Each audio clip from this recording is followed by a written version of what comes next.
I'm Jerry Ice. I always say I'm a second semester freshman here, probably the oldest freshman at the institution. But I'm the interim academic dean and obviously report to Diba. He's a smart one, right? Smart. Yeah. But a busy year at Three Rivers as we wrap it up with a couple weeks to go. Fortunately, we've had, I think, a pretty good year at the institution. We didn't lose students. We've pretty much kept in that 4,000, 4,200. So it's been a good year from that standpoint.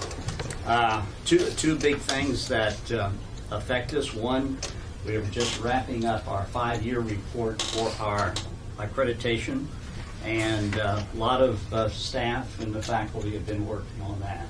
What that means is that every 10 years, you're granted an accreditation of your institution, which is absolutely vital from every standpoint. So the 5-year report is a reflection of what you've done for 5 years and what you see for the next 5 years. So if you all can tell me what you're going to be doing for the next 5 years, it'll be amazing. But we have to do that. And then in concert with that is to look at our strategic plan for the next 3 years. So those have been two big activities that affect students, that affects faculty, and our community. We're looking forward to a great year next year. Diba has done a fabulous job of going out, recruiting more and more, trying to take a look at our environmental area of where we can do research, where we can get people involved in the profession, where we can introduce you all to the movers and the shakers in that profession. And goodness knows we need to do a better job of knowing what's helping us and what's not helping us out there in our environment.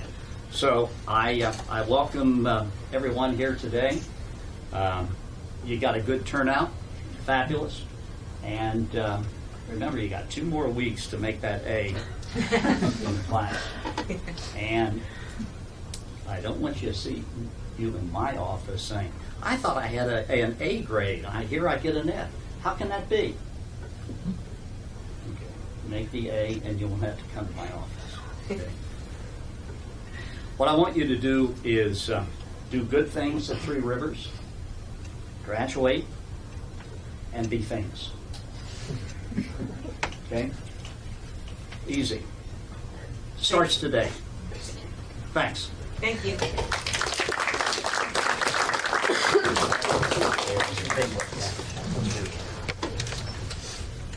Okay, so today we're very, very fortunate to have our Senator Cathy Osten here. We're very fortunate to have her. She's very much a part of our community here at Three Rivers Community College.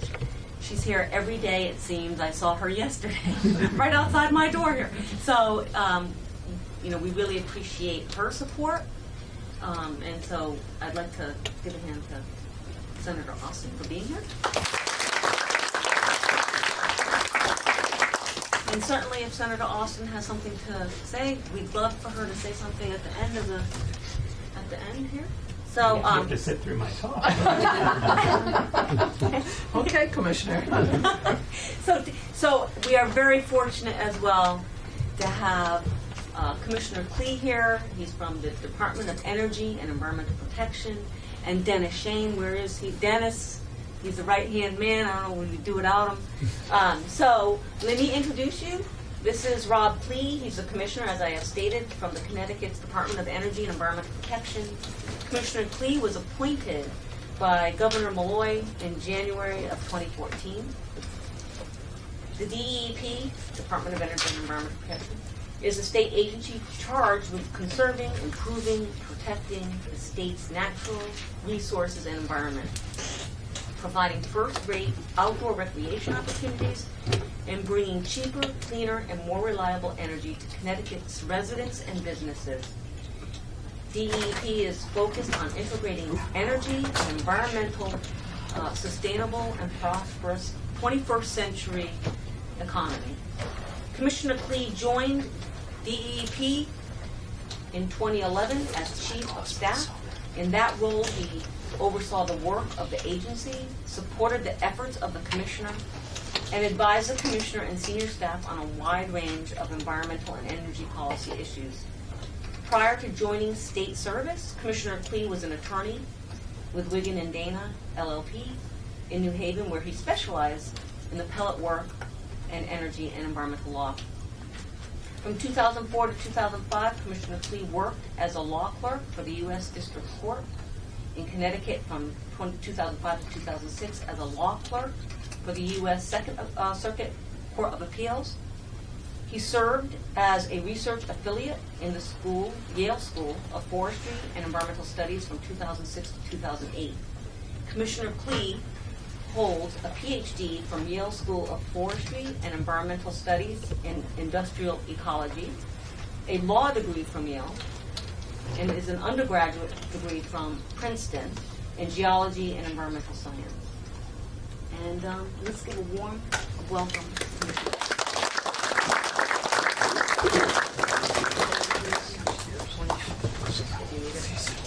Thank you, Diba. I'm glad we have that on tape, too. My mom likes to hear all the and thank you all for being here, particularly on a really nice, one of the nicest Friday afternoons we've had. So I'm impressed that we got so many folks indoors in a almost windowless room to hear me talk. So I will try to make this informal and somewhat interactive. You should feel free to interrupt me if you have questions, things you don't understand, you want to know more about, and I'll leave some time at the end for questions as well. Diba, it is always fun. Keep inviting me back. I'm always thrilled to do it.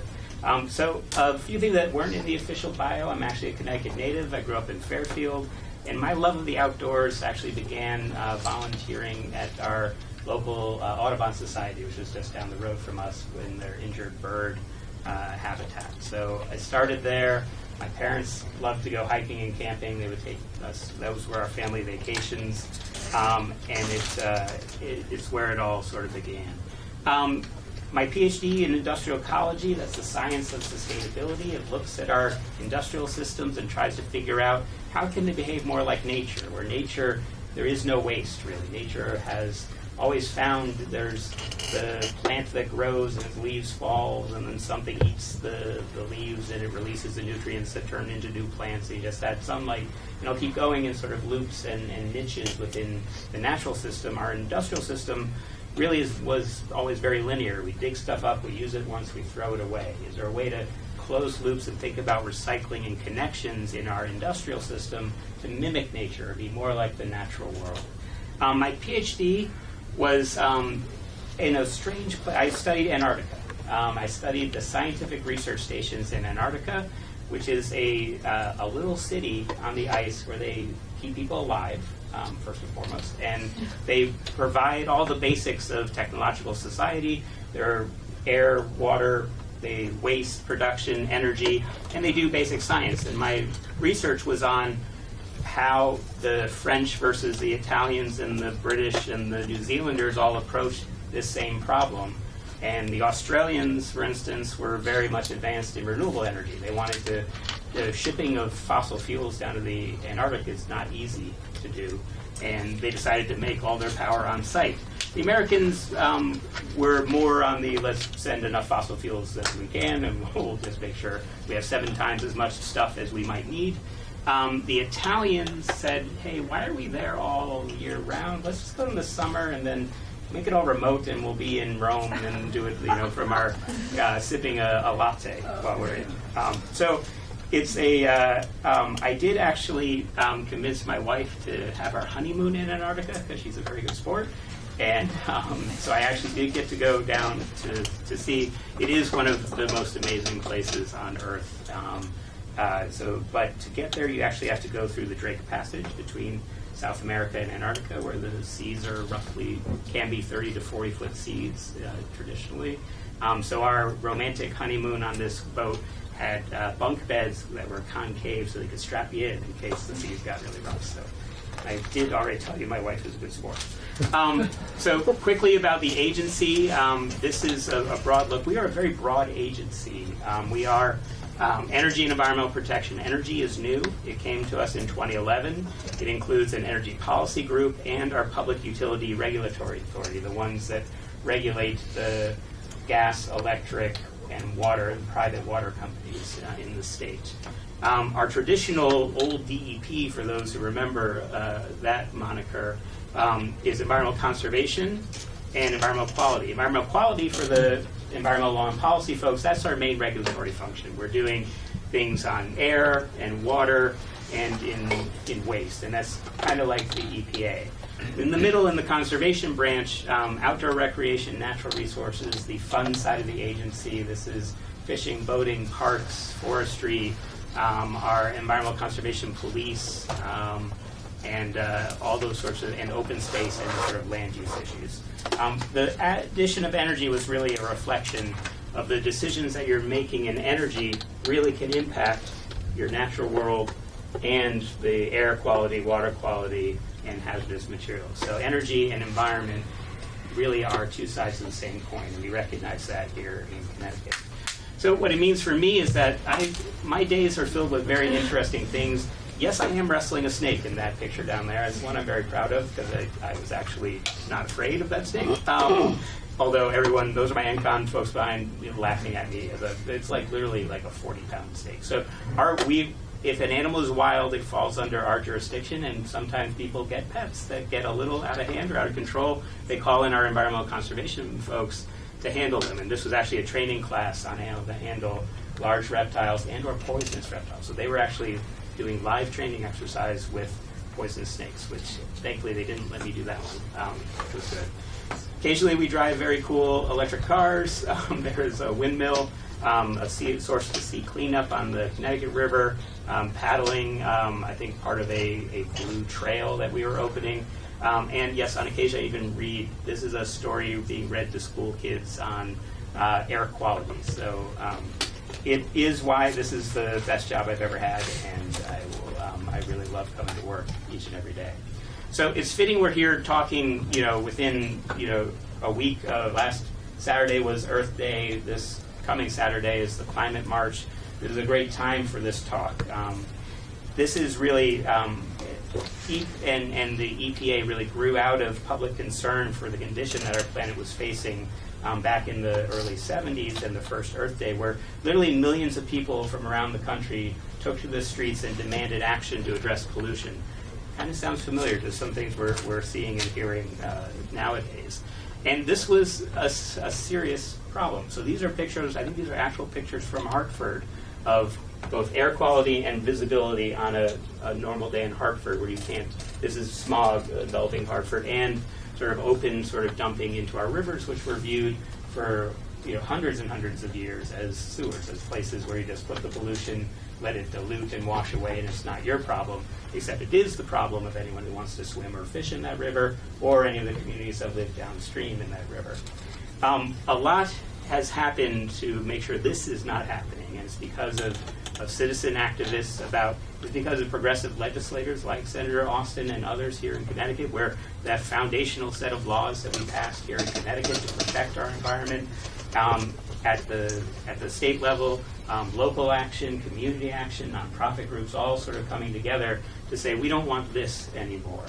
It turns out there's still work to be done, and that's part of what I'm going to talk about in the rest of my time here, and again, leave some time for questions. Work to be done in a challenging budget time. I'm going to touch on that. Work to be done when policy rollbacks at the federal level, when science is coming under question at the federal level. And then I want to dive a little deeper into some of the real big issues: climate change, materials management, and our No Child Left Inside program, one of our signature programs to get people and particularly families involved in the natural world.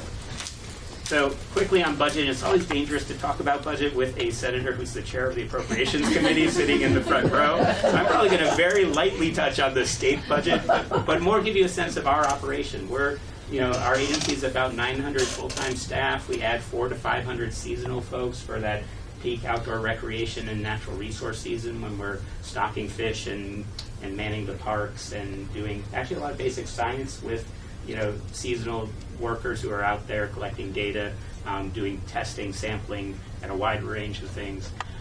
So 175 million, about a little more than a third from the general fund, about a quarter from federal funds. The PUC funds, this is the energy side. Unfortunately, they can only be used for the energy sort of related activities. You can't fund a park on energy dollars. Other funds is a combination of things like we do a large Clean Water Fund bonding program. We have some trust funds. We have a few other things that support us there. And as you might guess, I'm going to go quickly past this slide. There are now a few different budgets out there. This is going to be a discussion over the next few weeks and months, and well, maybe through the summer, Senator. I don't know how long the discussion is going to go, but there's going to be a great sort of debate, and we're going to be a part of that because a lot of our programs are reliant on the general fund. What I want to talk more about, though, are the potential federal budget cuts, because this is something we've been particularly concerned about. That sort of 25% of our budget that is federal, over 70% of it is from the EPA, and there's been some proposed dramatic rollbacks at the EPA, that 31% cut. Even within that cut, even harder cuts to the state grants. So as you may have learned in the sort of law and policy side of your classes, we work in cooperation and sort of cooperative federalism with the federal government. There are these grand sort of federal laws, the Clean Air Act, the Clean Water Act, the Resource Conservation Recovery Act, or the Waste Acts, which are delegated for the states to implement. And that delegation should come with money to actually make the program work. These are the sorts of things that are under threat. And in particular, there was elimination of some funds that are of importance here in Connecticut. Zeroing out of the Long Island Sound funding. On the other sort of federal side, the NOAA budget, the National Oceans and Atmospheric budget, was cut, and again, our coastal programs are funded there. Funding on the energy side, weatherization grants to improve the efficiency of low-income households, also cut. Now, this is all the Trump proposed budget, which no one really expects will pass as is. No budget proposal passes, but it is a signal that we're very concerned about of the direction that the Trump administration wants to head on things that we care pretty significantly about. It puts staff at risk, it puts key programs that we care about. I mentioned Long Island Sound, but also environmental justice programs and diesel emissions programs, quite a few potentially on the chopping block or at least being debated. Brownfield, I almost forgot about that, was also being cut, hazardous waste cleanups. So these are the foundational things that we do to protect human health and the environment, and it is hard to do that, if not impossible, without a strong partner at the federal level as well. So not only is the budget a signal of where their priorities are, we are concerned about some rollbacks that we've been seeing and hearing from the federal administration on, again, key areas. Places like emissions from vehicles. This is, within our world of emissions, vehicles are one of the hardest to actually crack into because we don't have as direct regulatory authority over the transportation sector, but it's 40% of our greenhouse gases and almost 70% of the smog comes from the tailpipes of cars.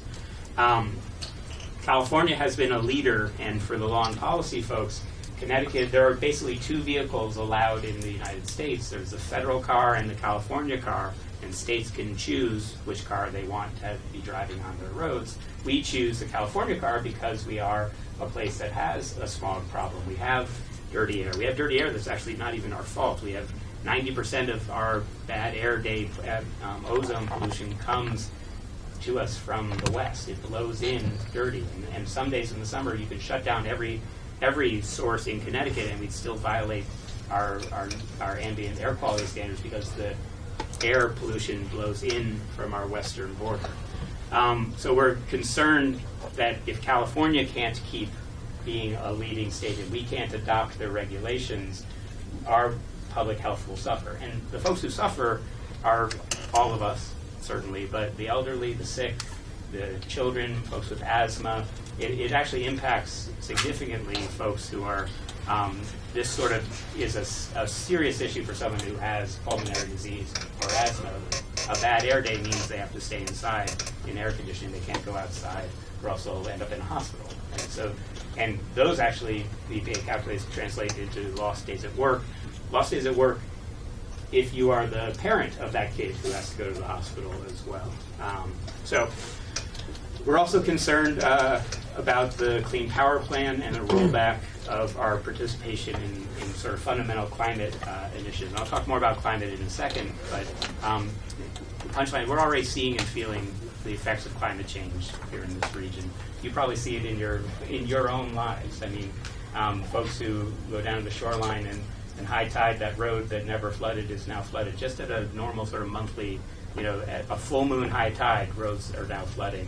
We've seen a few feet of sea level, about a half a foot of sea level rise. We're projected for 1.5 feet by 2050. That's a game changer for our coastal communities and the changing weather patterns as well. Last two things here. We are concerned if the federal government decides they don't like the fact that we have more stringent standards in Connecticut. They may want to preempt that. Preemption, again, for law and policy folks, is where the federal government sets the rule and says, states, you can't, we've regulated in this space, you can't go above and beyond that. Normally, in most of our environmental rules, the feds set a floor that we're allowed to go above due to local circumstances. Some of those local circumstances surround drinking water. Connecticut has excellent drinking water because we actually have excellent protection of our drinking water sources. So we can't actually have a Flint, Michigan problem here in Connecticut because we would never take drinking water from a stream that has any discharge into it. So we have established rules based on a Clean Water Act in Connecticut that predates the Federal Clean Water Act to say we're only going to take water from sources and streams that have never had an industrial input into them, or reservoirs or the like, versus you could take the water from the Connecticut River if you wanted to and chemically treat it and do all those sorts of things. The problem is if you screw up in that, you end up with Flint. So Flint took it from a river water and didn't fully treat it and ended up with the problems that we have. We avoid that by saying we're only going to take it from pristine sources. That'd be one place where we wouldn't want the feds to say, no, you can't be that much more stringent than what the feds would allow. We also need an EPA involved in interstate issues. So the air quality that is coming from upwind states, we need the EPA there to tell those upwind states, you're harming the health of people in Connecticut. So you have to take that into account when you're regulating your source in Indiana, West Virginia, Ohio, Pennsylvania, and elsewhere. Because all of those, they will keep putting things in their smokestacks, and they literally make their smokestacks 1,000 feet high, just so it just gets way up and out, and they don't have to think about it, and it blows somewhere, and that somewhere is here. And we need a strong EPA to ensure that they are not doing that to the detriment of the health and environment here in Connecticut. So this also it relates to the importance of science in all of the work that we do. We are an agency, we have about 600 scientists and engineers that work at DEEP. So this is kind of the bread and butter of our business, is about understanding environmental risk and the science behind things like climate change and elsewhere. And this, the fact that we have seen records broken year after year, month after month, is part of the science that is telling us that is clear that that the climate is changing and humans are impacting it. We emit 40 billion tons of carbon dioxide or other greenhouse gases a year. That is actually having an effect on our climate. It's actually pretty basic and well accepted science. Now, exactly where those impacts are going to be felt, how extreme they're going to be felt, are still legitimate scientific questions that are under discussion and evaluation. We're learning more and more. All the trends are that the impacts will be greater, that each year we learn that they will be greater and happening sooner and have potential effects that could be they could be complementary, but not in the good way. They could be enhancing effects, and there's a scientific term which I can't remember, late on a Friday afternoon, so you have to forgive me that one. But those are all pointing in the direction of the potential for catastrophic climate change actually happening. And with that risk in front of you, why wouldn't you do things that are no regrets, particularly nowadays, that are investing in clean and better technologies? The other part, and this is mostly funny, just the fact that California, when they saw that there was a push to stop having the satellites look at the Earth anymore, California Governor Jerry Brown in California, well, God damn it, we're California. We'll launch our own goddamn satellites, and we'll take this on ourselves, which they are California, so I wouldn't be surprised if they could do it. They have Silicon Valley as well, and the SpaceX folks. But the problem I have with California doing it is that this is where the federal government has been really been a fostering of innovation in its investment in basic science and R&D to give us the things that we take for granted today, like the cell phone in your pocket that's got more computing power than what they originally used to go to the moon and elsewhere. The solar panels on roofs, the batteries, the fuel cells, all those technologies have within them at their roots investments that the federal government made in basic research, R&D, that led to these tremendous innovations. So California could step up perhaps, but not at the level or degree that the federal government has in the past. And those federal investments in basic science have turned into this amazing technological society we currently have. It'll be something lost, and frankly lost to other countries who may leapfrog ahead in either batteries or the new generation of wind turbines or the new generation of clean tech, which is again an opportunity lost to have the United States be a leader in those spaces as well. So I've talked quite a bit of climate change. I just wanted to give you a sense of the type of data our agency collects on climate. I'll start with temperatures. This is Hartford's annual average temperatures. The blue line shows our increasing temperatures. Increasing temperatures means more days above 90 degrees, more days with a heat wave, more days where you're running your air conditioner all the time, which makes things worse because you're using more power. And more days when it's hotter days, the air quality is worse, again impacting the young and the old who are most sensitive to bad air days. The seas are rising. So sea level rise in Long Island Sound. We run a long time series collection. Well, actually, that's the next slide. But these are NOAA and other sort of long data series.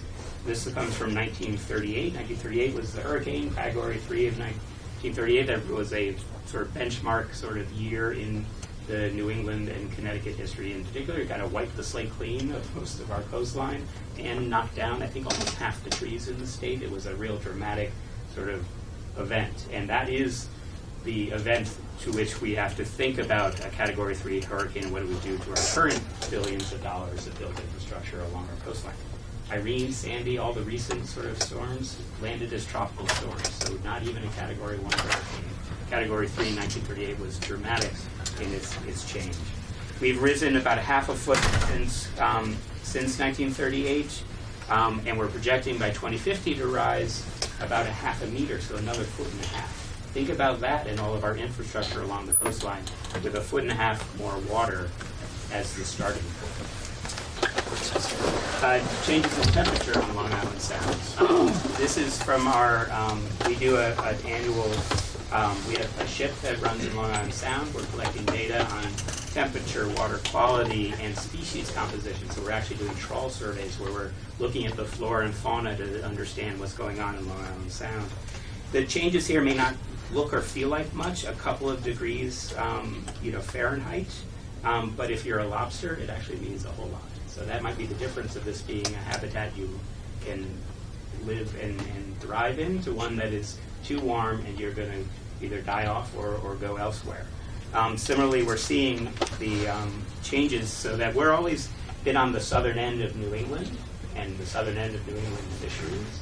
And now we're beginning to look a lot more like the mid-Atlantic, and we're seeing species come up that are much more abundant in the mid-Atlantic. We're seeing blue crab, frankly, from Maryland instead of lobsters, and we're seeing black sea bass coming up. We're seeing the cold water species like winter flounder decline. So again, the basic science that our folks at the agency are collecting, analyzing, and graphing are telling this story of how our climate is actually changing, which coincides with those, if anyone's out fishing on Long Island Sound, they've been seeing it too anecdotally. So it fits and it corresponds with what we're hearing from the recreational fishermen and the commercial fishermen of what they're actually seeing as they're out there on their sound as well. So we're doing a lot. We've recognized that Connecticut has been a leadership state, and frankly, with the General Assembly, passed a Global Warming Solutions Act that has really put us on the path to figuring out where we 80% reductions by 2050. That's our stated goal here in Connecticut. It is, but it's been something we've been thinking about since the early 2000s, and in partnership with our New England states as well, and the provinces of Canada too. So within this region, New England region, Eastern Canada, and the Mid-Atlantic, there's a bunch of leadership states that are trying to figure out the ways to address the climate challenge. So here in Connecticut, we have a law in the books that is charging us to reduce our carbon or other greenhouse gas emissions 80% by 2050. And we're trying to adapt to this changing climate to ensure our municipalities are resilient and are strengthened along the way. This is going to require dramatic changes in kind of everything we do as a society. A lot of it is fossil fuel driven, so reducing the amount of fossil fuels. We are a member of the first cap and trade system for carbon emissions on the electric sector. It's called RGGI, which is the Regional Greenhouse Gas Initiative. So it's again finding ways to use market mechanisms to incentivize good behavior, and because it's a market, it generates auction proceeds that we're investing in efficiency and clean energy. So it's a kind of double win that we're getting an improvement in our electric sector and the type of emissions and generating funds that we're reinvesting to make sure that we're doing even more on renewables and efficiency. Beyond that, we have our Connecticut Green Bank in the efficiency and renewable space. Again, a creation that we did with the General Assembly, where we're bringing private capital into the mix. Because again, you can't use state dollars to solve this problem. The problem is actually too large. You need to get the private sector excited about this new opportunity in clean tech. And that's where the Green Bank has been great about bringing in and leveraging state dollars to get almost 5, 7, 10 times as much private dollars moving, to the tune of about $1 billion worth of private capital invested in efficiency and renewables in Connecticut over the last 3 to 4 years. So that's a tremendous influx of money that you're seeing in terms of solar installers and HVAC installers and other sort of people in this green tech space that are actively building and making and doing stuff that's translated to almost 100 megawatts of clean energy. And finally, transportation was the last one there. Things we're doing to incentivize electric vehicles. I drove my Volt over here to your electric vehicle charger, which is just over there, parked next to another Volt. So there's at least another one on campus. How do we get more people driving electric vehicles, which many of them happen to be pretty damn awesome in terms of being the latest high-tech, like and super fast and scary fast at some of them. But zero emission, which is really the goal here, both for local pollutants, which impact people's ability to breathe clean air, and zero carbon emissions, and that addresses our climate challenge. A last sort of, this was a quick one on the, slow. The governor sort of charged us to figure out an 80% by 2050 goal. You can't wake up in 2047 and say, okay, let's figure this out now. No, you need to actually plan 2030, 2040, 2050, setting interim targets and understanding the choices that you're making and how to drive forward no regrets policies early that will set you up for success later. Our greenhouse gas emission profile, I've already sort of mentioned. That big blue part, that's the transportation wedge. And again, this is a graphic way to say that we're right up here now. We're that blue line. By 2050, we have to drop from 40 million metric tons to below 11. That's about 9. And again, we'll take a dramatic transformation of how we do transportation and power, how we heat our homes and our businesses and our commercial areas. A lot of that will actually involve electrification. So not just vehicles becoming electric, but your home heating becoming electric, so getting off of gas or oil, which will cause increases in the amount of electric power we're using, so you better have a clean grid at the same time. So it's this interesting sort of balancing game of ensuring that you're investing in those new, advanced, efficient, clean technologies that mostly run on electricity now, at the same time making sure your electric grid is keeping up. And adapting to climate is that other piece, because we know we've already built in enough greenhouse gases in the atmosphere to cause us to feel the effects that we're already feeling and feel them out to 2050 and beyond. How are we going to make our communities more resilient? Are there ways to adapt and not have this be the new normal where we're using boats instead of on our streets and flooding on the coast? because and sometimes I didn't have time to swap this into a picture along the southeast coast. This is more my hometown. I happen to live kind of over here where it's high and dry. This is New Haven, where a sea level rise and a Category 2 storm surge puts the airport in East Haven underwater. This gets water all the way to almost New Haven Green, if you've been to New Haven. Those are the types of impacts that are being projected for the combination of sea level rise plus a storm surge. How do you make your coastal communities more resilient? Some are exploring living shorelines. The idea that you can encourage, this case, sort of reef balls, the growth of sort of wave energy disruptors and reducers just out a little bit into the water to protect the land behind. So those are options that we're exploring as well. I'm going to, recognizing the time, I'm going to do just a real quick bit on materials management, and then end with the fun stuff on No Child Left Inside. You're going to have this presentation. I'm going to leave it with Diba. She can send it around to folks, because this will be too quick to do it justice. But I do always like to just show a big picture of trash, because we generate 3.6 million tons of solid waste a year. I mean, this is part of the legacy of our industrial and technological society is, well, how do we manage this? Connecticut actually was an innovator 40 years ago. We decided not to landfill this anymore. We went to waste to energy to try to derive some power from this mountain of trash. But even the impacts of that are not, they're non-zero. We're trying to move away from our current sort of management scheme, where we're incinerating about 60% and only recycling 30%. A law that passed a couple of years ago wants to flip that, to have 60% recycling and diversion, only 30% going to waste to energy.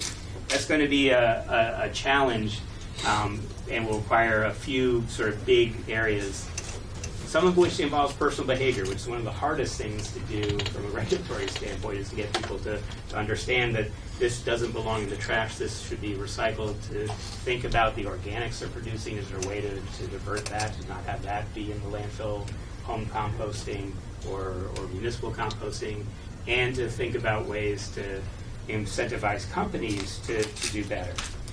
Again, a little bit of science. We actually did a survey of what's in the trash, and this was not a good summer job if you had it, but literally we had people picking, sampling trash, and you had to sort it into 70 different bins. We had folks who did a study like that. I mean, it's important, and but it was very stinky in the summer.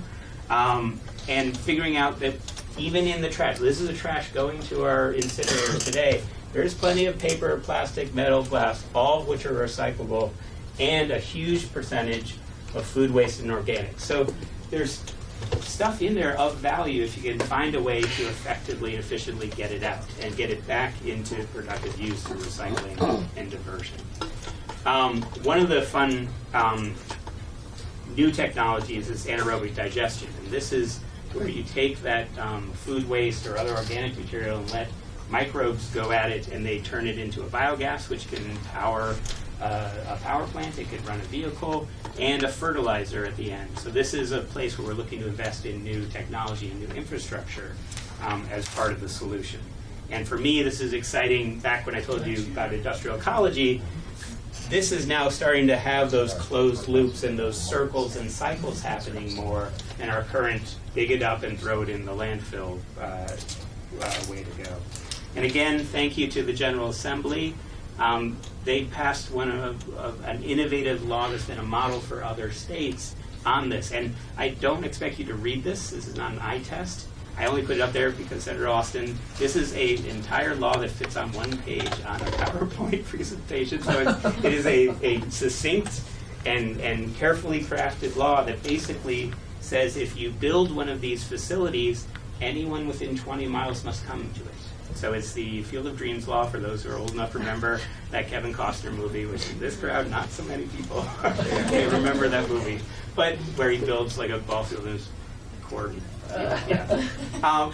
So if you build it, they must come. So if you're a developer and you're going out on a limb into this new world of organics, diversion, and anaerobic digestion, you're afraid, well, who's going to send stuff to me? The law says if you've built it, everyone around you has an obligation of, if you're a restaurant or a convention center or a hotel or whatnot, to now separate and send your organics to a place like this. So it creates an economic incentive for the development of these types of facilities. And that's really one of the three pillars, is getting the development of new infrastructure, which is key. And again, in the 40 years since we went to waste to energy, there's a whole lot of new technologies out there that are improving. Getting our municipalities to buy in and really work on that incentives at the very local level to get people involved in doing more recycling, and work on the producers to have them share in some of the responsibility for the end of life of their products. And above all, one of our goals here, beyond obviously environmental improvement, is to reduce costs. And when you think about our waste energy facilities, currently cost about $70 a ton for tip fees for disposal. Now, if you're a municipality and senator, you know this, you can't let the trash pile up on your streets, or you're not mayor or first selectman very long. So they have an incentive to get it out at any cost. We're trying to drive down those costs because recycling and diversion, by and large, is something less than that $70 a ton. Because you're only paying $35 a ton, you freed up $35 that it can now be invested in roads and schools and other things in your community, or giving back as a tax break. And recycling and those other things can actually make money. They can either be a zero cost or even positive cost if they're designed right. Okay, that was fast, and I wanted to get to this, because this one is where a lot of the spirit of our agency is, and then I'll leave. I've left enough time for questions as well. No Child Left Inside. This is actually a creation of Gina McCarthy, the former administrator of the US EPA, also former commissioner of Diba. It was launched in 2006, and it's a way to get people, children in particular, but their families as well, exposed to the wonders of nature. Because these are our next generation of environmental stewards that are necessary to ensure that we keep doing the right thing for our kids and grandkids. We defined a family as someone over 18 with someone under 18, so a simple definition. And we've done a great park pursuit, which is getting people out hiking and biking, boating, fishing, camping, all the great things that you can do in any one of our 109 state parks. It's Family Fishing Day is, I think, May 3rd. Yeah. It's early. It's like the second week of May. Chatfield Hollow is where I'm going to be there. So we would sort of kick it off, and then every week you get a clue to where the next event is. And if you go to all the events, you get a parks pass at the end of the event. And this is why we do it, because it is getting kids out having fun in the natural world. This is also why I do it. This is an excuse for you to show pictures of my kids and me. And sometimes there's the bearded me, and sometimes there's the no bearded me. And my kids, you could also see they're growing through this program as well. And it's really part of a sort of a package of programs that are trying to get kids from all across the state and all walks of life exposed to the natural world. Because those early childhood exposures, like me at my local Audubon, and the injured bird facility there, can really change a kid's life for the future. So that's why we do it, that next generation of stewards. Too much screen time, frankly, too many kids on these, and not enough time out in nature. We've actually, one of my colleagues in Vermont actually has worked with their public health officials to have doctors prescribe nature, to actually issue a prescription that says go outside, take a hike, just to get kids, particularly in obesity and other sorts of challenges. And it's really that experience to get out in natural world in those conditions. So I will end with one of the things that I hope will spark some conversation. It's also fun to use Mark Twain, who was a Connecticut connected, one of our more famous former residents. Part of the job, and it builds off of the conversations we have with kids and exposure to kids, is how to communicate what we do effectively and ensure that it's not enough to just have sound science or you now need to actually talk about what you're doing and reach people and interact with people. I'm one of the first, if not the first, commissioner on Twitter, and I have Dennis, I'm up to like 1,200 followers, which is not bad for kind of a nerdy, state official. I mean, yes, I'm definitely not a Kardashian. I don't have that type of cachet. But our Facebook page for our Fish and Wildlife Facebook page is somewhere, it keeps it's like 17 to 18,000 followers. And that's a whole community built around, in that case, largely, here's this cool photo of the natural world I took, or here's this great fish I caught.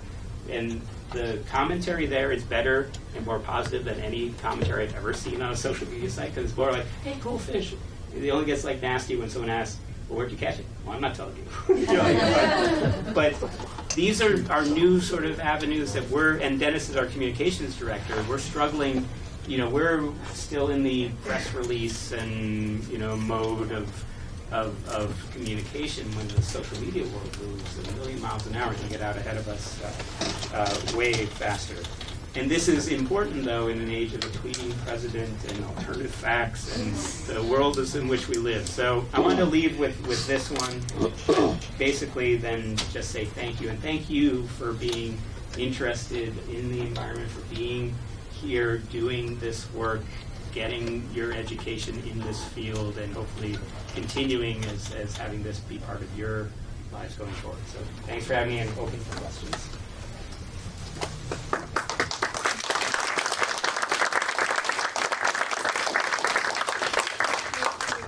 Right, so I saw one right there, and then we'll jump around. Yes, what are you doing to engage people who don't appreciate your message? I don't appreciate Your message. Oh, my message. So that's a good question, and it sort of gets to this fact that we sometimes live in silos, and you know, we often sort of, particularly in the social media world, where you often only hear the things. I do get out and try to speak as often as I can to diverse sort of audiences. It's one of the things I do. We do try to talk and engage people where they are. And now an example of that, our parks and forests have 6 to 8 million visitors a year. Many are just coming from the beach, or they're going for a walk in the woods or for a hike. We're trying to have, at least at our nature centers and other places, kiosks and other sorts of information. Just, if you want to take a break from the beach and you happen to walk by and learn a little something about air quality, that would be great. So to get the mass sort of, to reach the most people, we're trying to do that. We also, though, have within our world and our agency that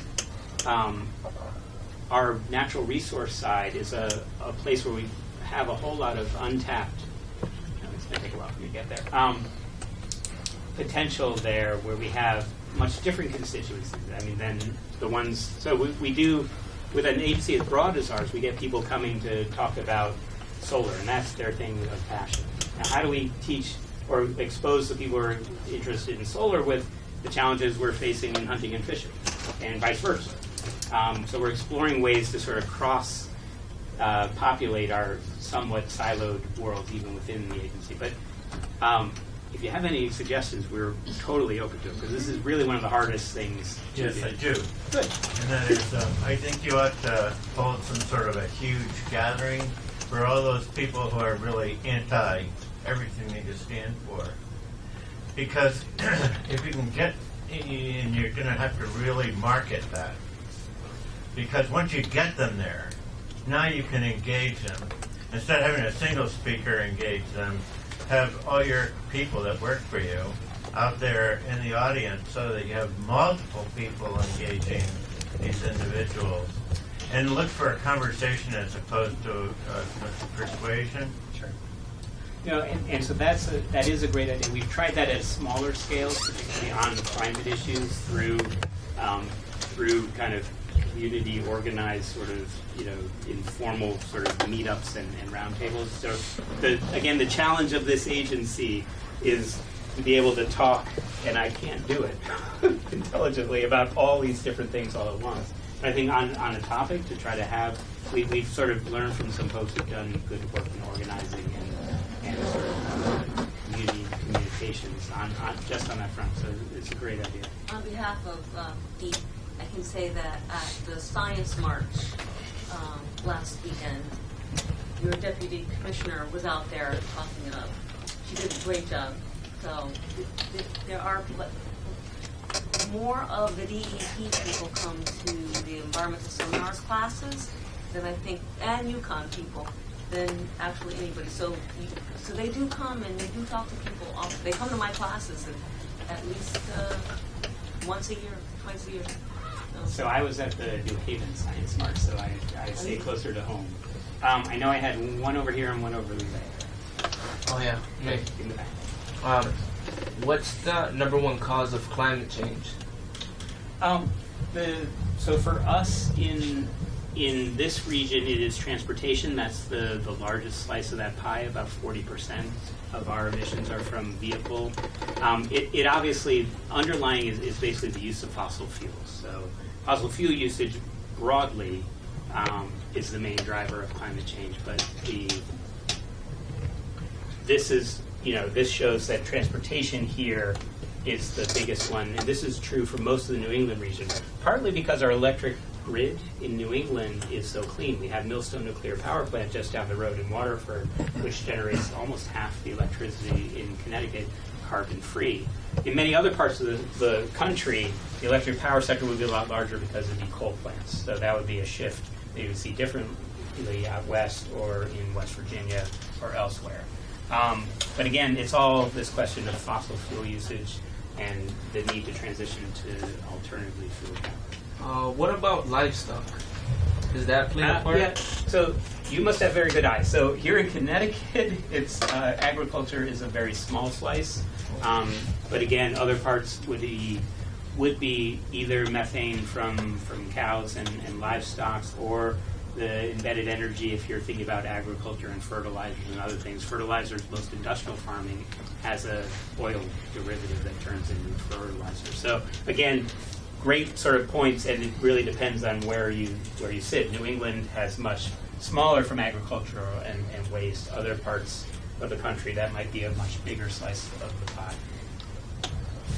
Okay, I had there first, and then we'll zip along the line and then go back. So I got 1 foot firmly planted in Diba's environmental class, but I'm also in James Sherrard's nuclear program. Okay. And so what I'm curious about is, I mean, you kind of answered it, is, where does the nuclear power, specifically Millstone, fall into your plan of renewable resources? But also, couldn't we leverage the fact that we have an energy, or like an energy exchange cap on nuclear energy specifically? Couldn't we leverage that into their, like, incentivizing them developing like alternative fuels, specifically aerobic biomass? So those are all excellent questions, and I'll start with one of the things we've been doing with the Governor's Council on Climate Change is projecting out sort of the wedges of things that we need in order to hit that 80% by 2050. And all those wedges need a very clean grid as their baseline. If you shift more vehicles to electric, you're increasing electric load. If you shift home heating to electric, again, you increase electric load. We need the nuclear plants to stay online as long as we can in order to achieve that and to give time for that transition to the new alternative energy like offshore wind and other sorts of technologies. So the nuclear plays a great role as base load, 2,200 megawatts of zero carbon power each and every day, 24/7, coming out of Waterford. Now, so that's why Millstone is important. It's also important because of its that size power plant within the New England grid. You can't replace that quickly or easily, and now if you replace it, it'd be replaced by gas. Again, our greenhouse gases would go up, and of course, it's also 1,500 jobs in this area. There's an important role for that plant here. Now, the debate of the legislature, and again, it's always dangerous to do this with a senator sitting in the front row, it is about, so right now we get all that for free. The market delivers that to us at the cost that's currently, we pay for, bulk power generation, 3.5 cents. Are we willing to pay more for that, and how much might we be willing to pay more, and what are the circumstances where we would look to say, okay, they're serious about their financial challenges and they're serious about not being there. When do we trigger that So that's a nutshell of where we're at on this sort of the millstone question. So we do get on the anaerobic digestion, they do qualify for Class 1 renewable energy credit. So those types of new technologies are great because they're solving a waste problem in that case, and they're giving us clean energy that counts towards our renewable portfolio standard goals. So we're exploring ways to really encourage the deployment and development of those, all the while being careful. And again, my agency, the agricultural agency, cares of if you're placing more solar, more wind, are you doing it in a way that's respectful of open space and farmland and not having conflicts in land use as well. So this is where an agency like ours starts thinking really creatively and interestingly about, well, solar is great, but don't cut down a core forest to put in a solar farm. Can you find a brownfield or degraded land or a landfill or other places to put it that are better from an energy perspective, from an environmental openness?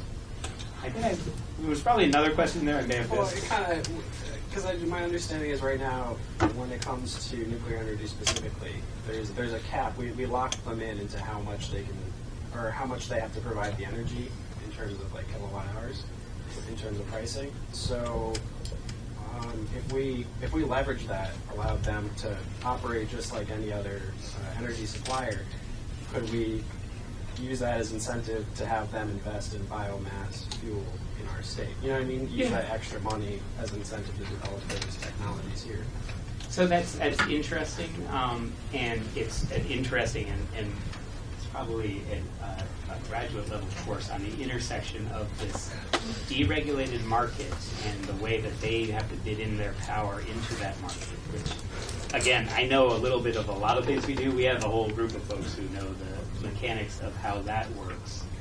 But stepping back a second, they already actually are that in solar. So they're owned by Dominion. Dominion has bought the fuel cell plant in Bridgeport, and they have a solar array, I think, over here out east. I forgot where, Dennis. We were at a river. So their company is actually diversified already. So the question, I don't know if you can necessarily tie anything for a nuclear incentive that would result directly into that. And that Or starts maybe let them benefit from the free market if they agree to invest. Oh yeah, go for it. I'm sorry, I could talk about this forever. Go for it. Yeah, Well, you can talk to Like, come out afterwards. Let's talk more. I had more. Okay, I think you were waiting the longest, and then we'll swing back through. All right. Well, in respect to your talk about incentivizing recycling, I know that those bottle deposit laws started around in the early 1970s, and back then 5 cents is worth about like 31 cents now. Yeah. So, with that in mind, do you think that the current bottle deposit laws are an effective way to incentivize recycling? Wow, this is again a dangerous one with Senator Osten sitting in front. It's much for her industry, I guess. Yeah, so well, you're getting all my secrets and tricks out through the students here, Senator. So yes, you are correct. So the 5 cent, a nickel went a whole lot farther during the early days of the bottle bill. There's also even within the story of how the bottle bill works, there was an original handling fee that was established in the 80s, which allows the processors and the redemption centers and others to get paid to help with the management and movement of those materials. Highest level, we are huge fans of the bottle bill because it brings a clean, clear stream of those recyclables into the market, and for glass in particular. So everyone is single stream at home, or where you throw your glass bottles in the blue bin, the big blue bin, they instantly break. They're now a shard of glass that is contaminating all the papers and plastics. It is potentially dangerous to the workers along the line, and it is grinding all the gears and machineries of these Rube Goldberg contractions that are the sorters of the big blue bin stuff. So glass that goes through the single stream system, about 90% of it actually ends up in landfill. Because it comes out the end, and actually I have sort of dramatic sort of picture, like I literally have a bucket of the stuff that is called glass, which actually looks like bottle caps, shredded paper, little bits and pieces of things about this side. And if you shake it, you do hear that there's some glass in there. No one can turn that into another product. Bottle bill glass is all glass. It's a little occasionally, I actually was at a glass factory yesterday, a recycling facility yesterday. So it's a little bit of paper for labels, and particularly around Cinco de Mayo, a lot of limes from the coronavirus. But it is actually glass, and bottled glass, 80+% turns back into bottles, or fiberglass, or other glass products, depending on how good they are at sorting the greens and the clears and the browns is where it ends up in bottles versus other things.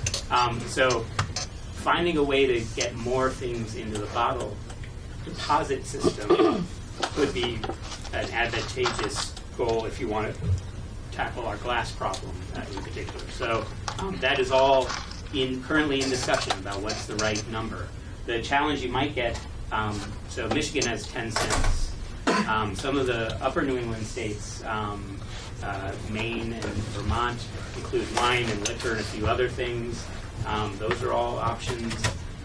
The higher you get in the number of the deposit, the more people recycle, and you may get towards 80-90%. So Michigan, which has a 10-cent deposit, is almost 90-95% redemption rates there.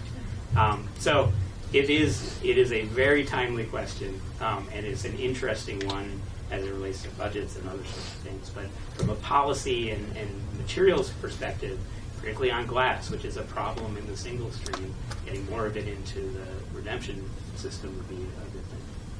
Okay. Oh, no, we're behind you, and then you're done. So going back to what you were talking about the organic recycling, I saw when I was reading it that was enacted in 2014. Now, are there any of those organic recycling facilities in Connecticut? Yep, the first one is in Southington, is up and running. They've now, they take from Yale, from that big, that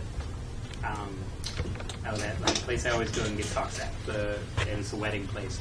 AquaTurf. AquaTurf, they have a whole bunch of big clients. And they generate like 1.5, 2 megawatts of power just from food waste, and it's pretty amazing. And so they have this whole digestion facility, and the waste from it that comes out. They are co-located with a mulch and materials operation, so they can take that digestate and mix it with mulch and put it out into nurseries and elsewhere. There are 4 more that are pretty far through permitting, so we're seeing them actually come to fruition, which is really exciting.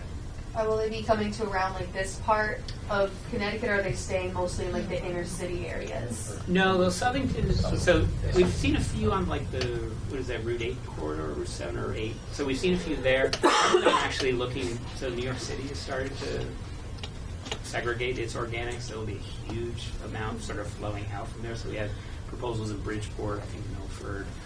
We haven't had one out here, but I think with the casinos and others, there might be an opportunity out this way. We're also seeing farm-based anaerobic digestion, so our dairy. So whoever, I forgot who asked about agriculture, we do have quite a bit of dairy and sort of concentrated cows that poop, which my 7-year-old loves to hear about. Anytime I say the word poop, but this one is official business, so it's okay to say. Where it's a huge win for us to get that nutrients out of the environment, out of the streams, out of those things, and you can use digestion there, and they can take some food waste and some cow waste and again turn it into a useful compost product. So that might be another option, particularly in the northwest and northeast sort of parts of Connecticut with the more agricultural operations. Right. What's your opinion on carbon tax? Oh, gosh. Senator Osten, can you close your ears? So I'll give you the high level. It's an interesting option that has now actually gotten some interesting traction at the federal level for really getting the full cost accounting of the activities that we're doing. One of the challenges for a small state to do it, sandwiched between New York and Massachusetts, so Boston and New York, something that we would do here in Connecticut would put us at a tremendous sort of economic disadvantage to our nearby neighbors, but that doesn't mean that there aren't regional sort of ideas or approaches, and whether it's a tax or other sorts of things. That getting at this transportation part is going to be very hard.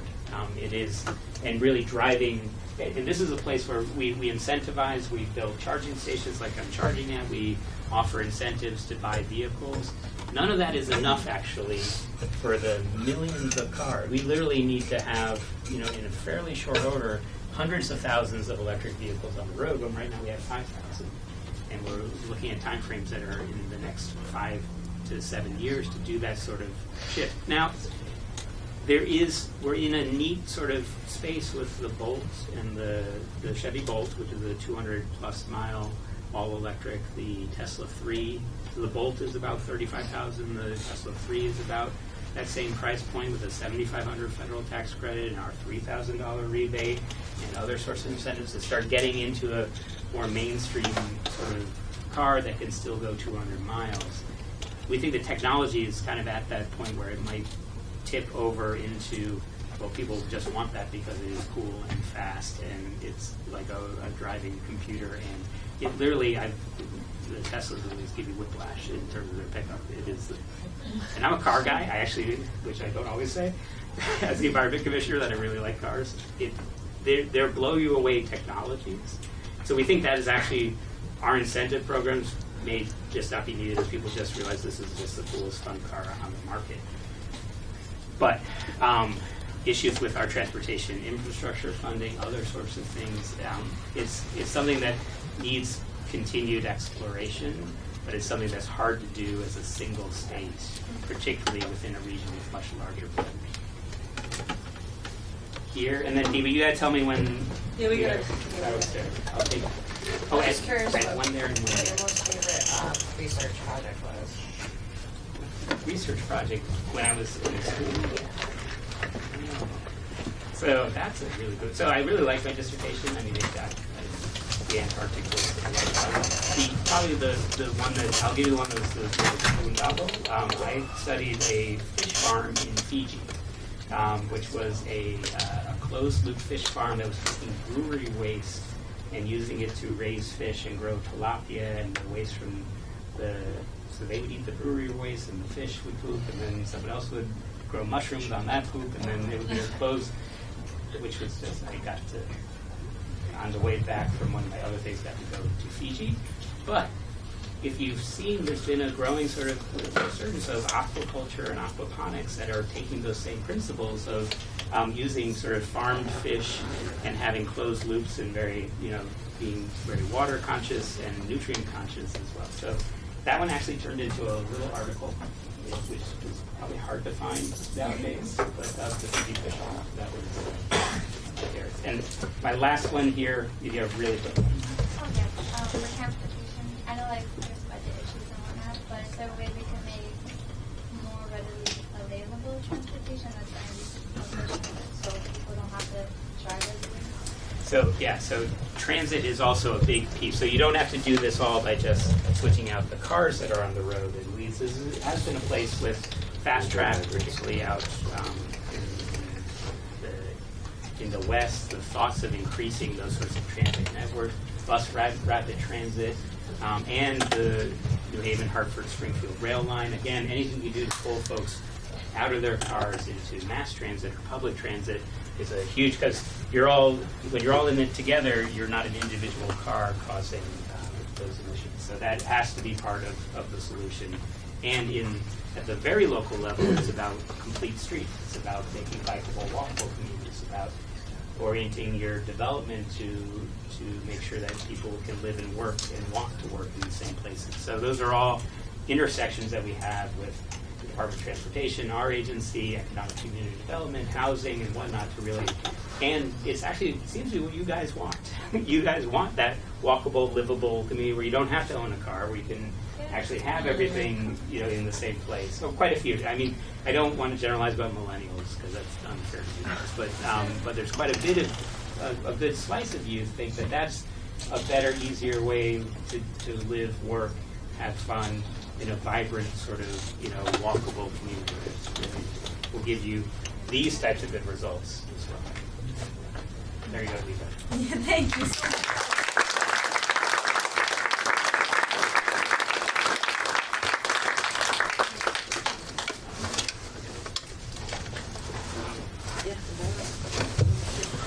And You guys were great. Thank you, everyone. Yeah, and Thank you so much. thanks for sticking around on the side of the